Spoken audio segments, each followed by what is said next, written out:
Hey, Shalom Akim. First and foremost, give all praise and glory unto Yahweh, Bashim Yahushai, Bashim Kodesh. Double honors under the elders of Plot's Millstone, the elders Grand Millstone, and of course, peace and blessings under the hopeful elect, the sincere servants of Yahweh, Bashim Yahushai, serving in truth and sincerity. Yes, on the brother Chayabel from G-Men's Plaintables camp. Come back with another lesson to his spirit. Yes, so this lesson be based off of this article from nationalnews.com, which is entitled, it says, Russia and Iran deepen military alliance, sharing drone tech and intelligence against the U.S. And as we already know, of course, this thing is getting worse. Again, there's news every day about this war, showing you obviously the times that we are in. Yahushua already warned us, what the end times will look like. And one of the things that he said when the disciples asked him what the end times would look like, he said that there's going to be wars and rumors of wars. So without a doubt, we are in those times. You go across the news, what goes into Putin reaffirms Russia-Iran alliance in Nowruz message. It also says Putin declares support for Iran as Trump. Click this real quick.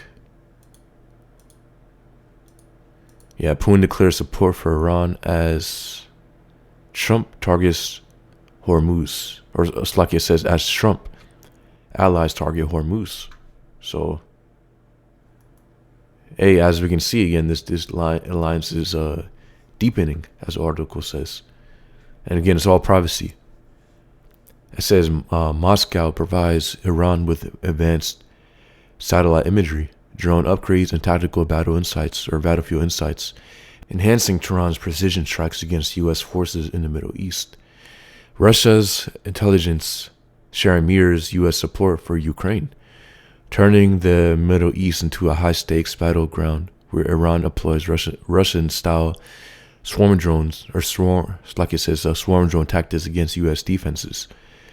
The alliance boosts Moscow's geopolitical leverage, increases oil prices due to regional instability, and diverts U.S. resources away from Ukraine, strengthening Russia's position in its broader conflict with the West.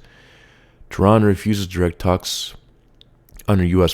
pressure while Russia offers mediation to elevate its global standing, but Washington rejects it, opting instead for military reinforcement in the Persian Gulf as Iran activates air defenses near nuclear sites. It says Trump's potential military strikes on Iran risk fracturing his anti-war voter base, while unchecked escalation could trigger a wider regional conflict, further entrenching the Russia-Iran axis against U.S. influence. So, again, man, this isn't slowing down.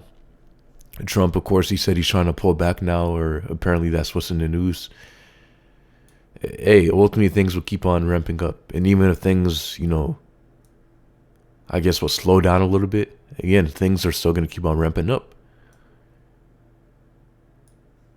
Things are never going to go back to normal as people think they are. Why? Because it's all privacy. Yahushua said, again, we'll know that we are at the end times. Well, when it's wars, rumors of wars, famines, pestilences, earthquakes, in diverse places, without a doubt, we are in those times. The beginning of sorrows, as scripture is going to. So, the beginning of sorrows means that, again, it's only going to get worse. The sorrows are not going to end. So, get them real quick. Jeremiah 50. Because, ultimately, while Russia coming up against America, it's all prophecy. It says, Jeremiah 59, for lo, I'll raise and cause to come up against Babylon an assembly of great nations from the north country.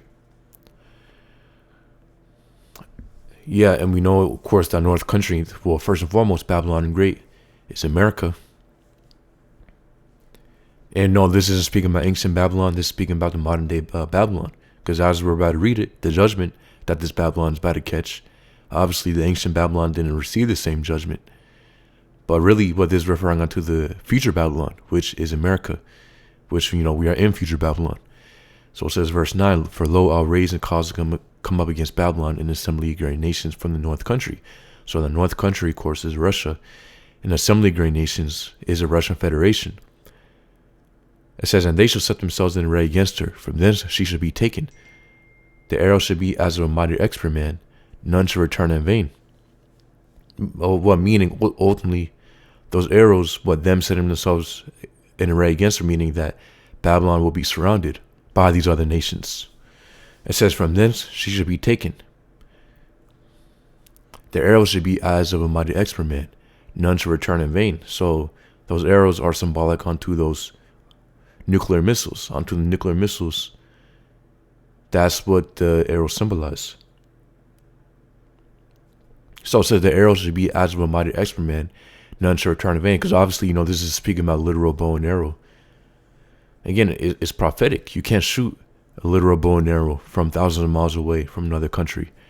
Again, so we know it's symbolic onto those nuclear missiles, the ICBMs, hypersonic missiles. We know, of course, they keep on upgrading this technology. Ultimately, it's the spirit power of Yahweh Bashmi Shai that's within these other nations, to keep on upgrading these their technology, their military and technology. It says the arrow should be as of a mighty expert man, none shall return in vain. So what mighty expert man? Because we know, of course, these missiles have a highly advanced targeting system. We going through how it was already advanced for decades, but again, it keeps on getting better. Now, AI is playing a huge part within these wars. What we just read or basically very recently, you had an article going into how the U.S. has, as they say, finally for the first time used AI within a war. Again, and that's according to them, but basically within this Iran war, they used AI within it, Anthropic, Claude AI, that's what they used. So, again, it's gonna keep on upgrading until the nuclear war breaks out. The climax of World War III, because we are in the beginning stages of World War III. So going back to the article, it says Russia has significantly expanded its military and intelligence cooperation with Iran, providing Tehran with advanced satellite imagery and upgraded drone technology to enhance its targeting of U.S. forces in the Middle East. According to sources familiar with the matter, this deepening alliance underscores Moscow's strategy of bolstering Iran as a key partner in its broader confrontation with the U.S. and Israel, while prolonging a conflict that benefits Russia both militarily and economically. So there you have it.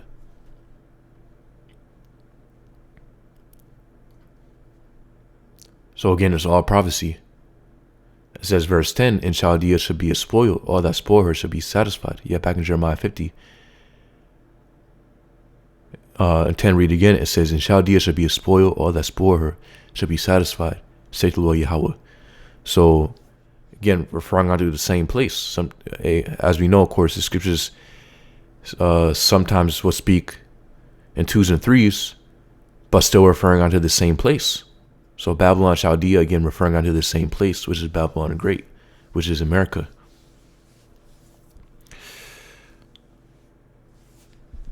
So what the point is that this prophecy, the scripture also going to the Medes. We know symbolically, ultimately you go into the ancient location of the Medes and you look it up today. It's in that area, of course, of Russia. Basically in that area. So we know ultimately the Medes is speaking about Russia. That's what it links up onto or to today in the modern times. So, when you look up a map, the Medes are, of course, around that area. If you look up an ancient map,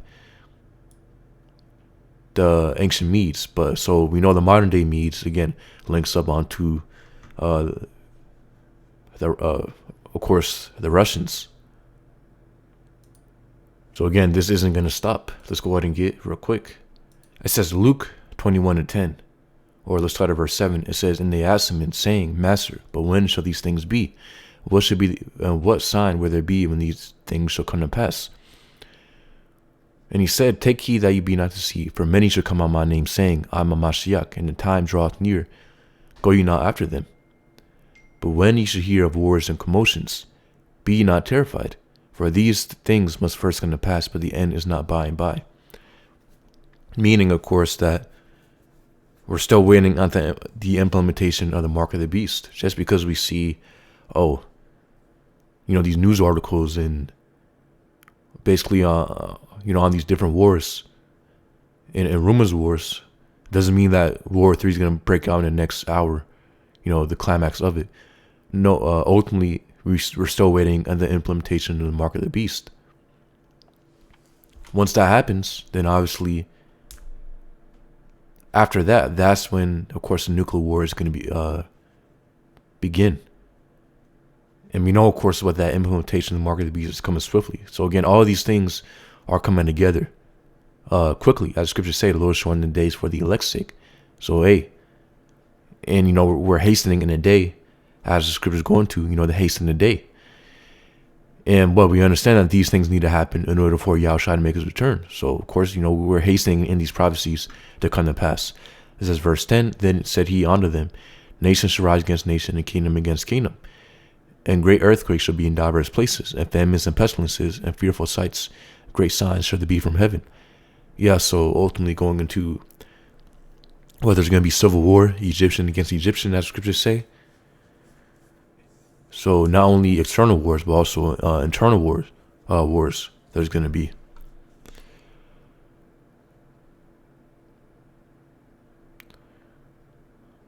So yeah, the point is that we are in the end times without a doubt. So again, everything is coming together. But yeah, just a quick one through the spirit. Just want to bring it out real quick. Again, a lot of things are happening. And again, things aren't slowing down. So those are you brothers out there edified. Yahweh Bashim Yahshai, Bashim Kakura, Shpakathum. Shalom.